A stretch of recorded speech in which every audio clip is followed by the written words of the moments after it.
one of the things you said that was disturbingly misleading is the ending of the documentary, and the ending has a phone call, I think, Yeah. of you and Anthony talking. So, what high level? Let me ask: how many times have you talked with Anthony since you got out of prison, and what did you talk about, and why is that quote misleading? That segment of audio misleading. My issue with it also was that it was deliberately misleading, which was what was particularly infuriating about it.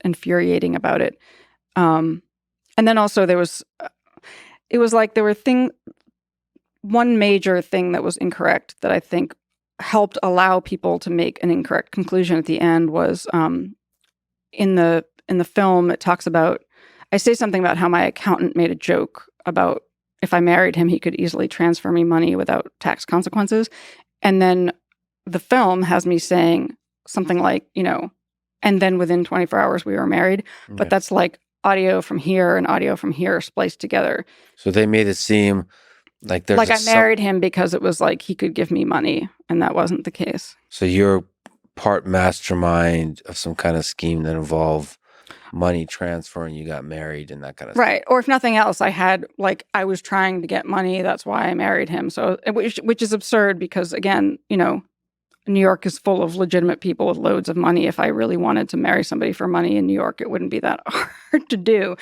But anyway, it was just a deliberate making it seem like my intention was, to marry him for his fictitious money. Right. Okay, so that's one. But and either way, let's go to that ending thing because we're on that sort of topic. Because when you got out of prison, what the film implies is that there's a small aspect of your mind that still wants to continue a relationship with Anthony. Yeah, that's not the case. And not just that, but there's still flirtation and that kind of a Bonnie and Clyde. Laughing. Like we got the world like at our fingertips. We're playing.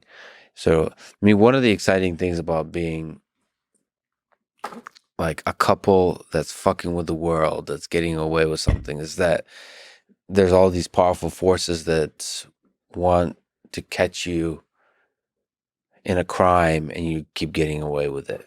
That's exciting. In some romantic world, it could be, although not in this case. Right. And also, I always have to keep reminding people, get away with what? Because I lost everything, and all these people lost other, people I cared about lost a lot. My mother lost a lot, but I lost everything too. Yeah, your restaurant and all your dream. Yeah, and my reputation, my stuff, my home. Ending up with millions of dollars of debt. It's not even like I lost it all and then it's a clean slate. It's like I lost it all and now I have this giant boulder of, or this wobbly, unclear how to yeah. So when people say, well, Sisyphus had a thing away with something, I'm always like, got away with what? I know. Destroying my life and ending up in debt? Because it's not even you can't even sort of point to as if I was trying to do something and then oops, that happened. It's like there's nothing that logically makes sense if somebody was trying to decipher my, whatever motives I might have had. Yeah, you didn't walk away from the explosion. You were inside the explosion. Okay. But that said, the movie implied, and so, it's interesting to ask, not just in clarifying the movie, but just as a human being, you're out of prison, he's out of prison. There was that toxic connection, but it was there. Mm-hmm. And there's a depth to it. So toxic connections can be pretty deep. Yeah. So what was the conversation like, and how often have you talked with him? Well, we don't speak anymore. And that call at the end was not even on GChat. Was recorded on I recorded the call and gave it to them. So I was like deliberately recording him. It's not like I was caught on a hot mic. Like I made that call. As part of the I documentary. recorded him intentionally. I was trying to get him to repeat some of like the kookier things he would say about like his meat suit or some of the weird like the things about something not being real, the more like fantastical things. I was trying to get him to repeat those things. And it was probably like a 40-minute call, which I mean, it's actually on my phone. I still have it. I haven't gone back to listen to it. But you ever think of publishing that whole thing? Oh, yeah. Oh, I think about publishing everything. My entire journal. All you should like, publish that call unedited. Just publish it. That'd be fun. No, I want to publish like a lot of stuff. He took all these videos of me also that they used a couple of clips of. And I would, they're also on my phone. I would publish them all. I would publish everything. In particular, because you'll release that with your book. It's good. Yeah. Good I probably, I've planned to do that eventually. If all of that material would be really useful to psychologists or people studying it. So to the extent that it would help other people understand what happened, which I think would be he's still out there. Meaningful. Yeah, he's still out there doing weird shit with his clean slate. I get a little annoyed about that. He's got the clean slate. He didn't have a restaurant. He didn't have a persona. Does he have any public persona or no? Or we don't know? He got booted off of Twitter. Elon will put him back on. Is that a passive-aggressive statement? No, not at all. Okay. I find that whole conversation really, really interesting. Whether to put somebody like Anthony back on Twitter? Well, no. Sure. I think, because I used to always think like if only everybody had to identify as themselves on Twitter. And you could have like a parody account. Yeah. Or like Leon has an account, but it's very clear that it's me behind it. Or sometimes there's like, Devin Nunez cow. Really? Like, so people have parody accounts, but if we could identify who it is, then a lot of... Why did he get booted off of Twitter? I don't know.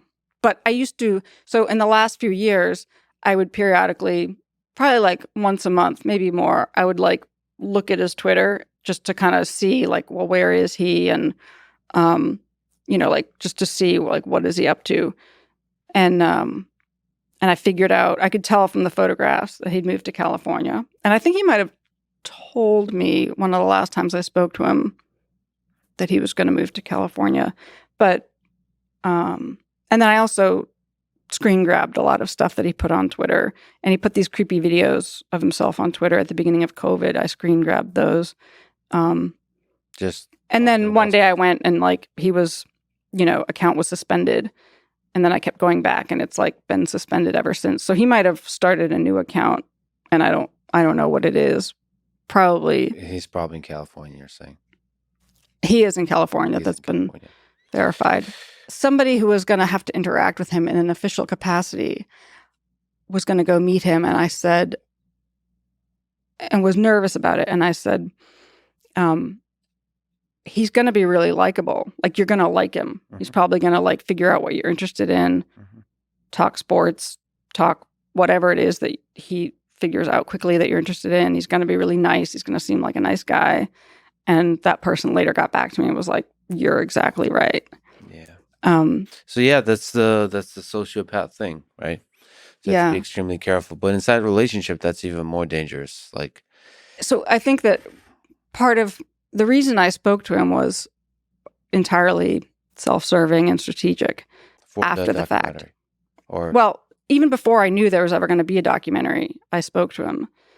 And I knew how dangerous it was because I knew that in a situation like this, you're supposed to have no contact, which makes sense. And I understand why, which makes it extra tragic when people have kids with a sociopath or in a narcissistic, abusive relationship. If you have kids, then you're tethered, which is tragic. But why are you supposed to avoid conversations? Because you can get pulled right back in. You're supposed to have no contact. Yeah, because they'll continue abuse or you'll be vulnerable to them being able to pull you back in. So I knew that to be the case. But why was it self-serving? Why did you talk to him anyway? Because he was getting out. He was going to be free, out in the open, while I was going to be locked up at Rikers for 3.5 months. And the one thing that, if his motivation was to destroy me, then what else could he do to really hammer that last nail in the coffin? Yeah. That would be Leon. And so he would have known that Leon would be staying with my mother. He knows where he spent a lot of time at her house. He knows where she lives. It would be super easy for him to just drive up there, wait for her to let him out. And then, because out in the country, he can be off leash. And all he'd have to do is kind of whistle, call him over, and he could take him away and do whatever. So I was completely gripped with that fear. So not fear for yourself, but fear for Leon. Well, I was going to be at least safe from him, but I was going to be locked away. So. Oh yeah, Rikers, yeah, right. Sure. So. I got it. Got it. I would be powerless to do anything, and he would have free reign to go destroy me further by, taking or hurting Leon. And then when he got out, I still, I had unfollowed him from my own account, but Leon had never unfollowed him. So I was looking at, I was looking at his account. Can I just say, because Joe has his dog, he has an account for his dog too. I just love when people do that. It's so great. Because I actually pretend, in my mind, for some reason, I do think Leon has an account. You forget that there's a human behind it. You're like, oh, okay, cool. Yeah, I know. I love it when people do that. Anyway, so continue. So Leon didn't unfollow him, and what? So I was able to go back and look at his Twitter, and he somehow he quickly got a phone, but he very quickly started tweeting right after he got out. Yeah, and I was kind of fascinated because I didn't know what to expect or what he was going to be saying, and then he started saying things that I could tell were directed at me, little things that only I would know, random things, things that were the equivalent of an inside joke that you have. Just so he was posting things like that, and there's so many things going on at once. So another thing that would have, in a twisted but I think understandable way, in sort of a sick way that I was fully aware of, is that here I am having gone through this completely messed up thing that now I'm in trouble for, everybody's looking at and nobody understands, right? And so there was this unfortunate situation of the only person who understands what I went through is the person who put me through it. Yeah. Right? So were you also just a little bit seeking closure of some kind? Probably a lot, but also with the awareness that I probably wasn't going to get it, And I know for a fact I would never get it in the same way which is why I was able to later on, in the context of recording those calls, I was able to talk to him in this detached way because I know he doesn't give a shit he doesn't give any shits about what he did to my mother or me or anybody or anything, just doesn't care. So he's certainly not going to care if he's never going to say I'm sorry or I did a bad thing or he's not going to be affected if I yelled and screamed at him. That would just be frustrating for me, and he would actually probably be gratified by that. So that gave you that empowered you in being cold and sort of yes, and I had distant a prior experience where I had to do the same thing. Where if you're able to be very cold and not allow somebody to push your buttons, mm-hmm. then you're taking away their power, and then that feels empowering, or it feels like we're claiming a little bit of your power.